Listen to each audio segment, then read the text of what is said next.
Now, across the U.S., people are remembering an icon of the American civil rights movement 5 decades after his racially motivated murder in the southern state of Mississippi. The assassination of Medgar Evers galvanized support for the civil rights movement, including the right to vote for African Americans.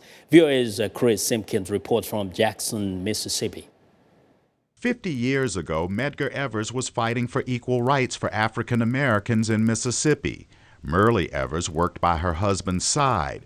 She says his goal was to wipe out discrimination. He was a man on a mission to make his country everything that he believed it could be, and certainly to have conditions improved drastically for his own people. MYRLIE Evers Williams says Medgar believed that racial barriers would fall only if blacks were allowed to vote, especially in communities where they outnumbered whites. Medgar was determined, having served in the armed services, and returning home and being unable to vote or be a first-class citizen, that he would have to do something about it.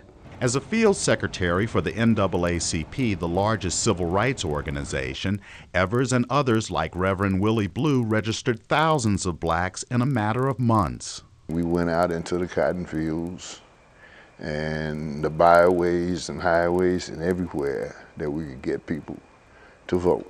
And they marked their ballots. Evers was also instrumental in helping to racially integrate the University of Mississippi and leading boycotts against white merchants so they would allow blacks to eat at their lunch counters. HOLLIS Watkins was recruited by Evers to join the struggle. That he was committed to this cause.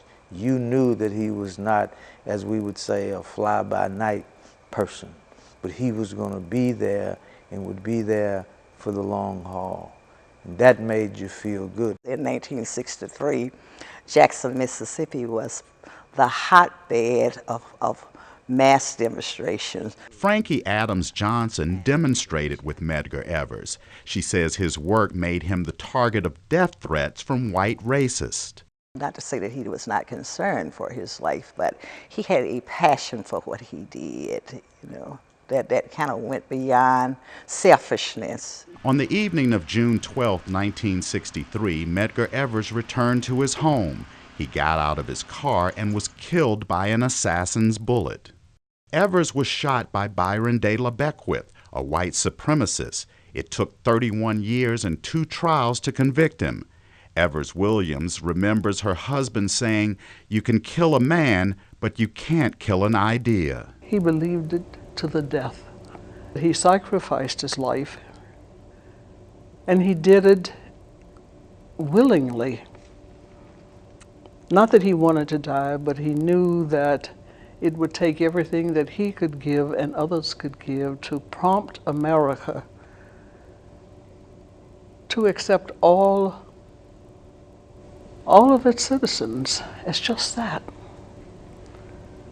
Full-class citizens in America.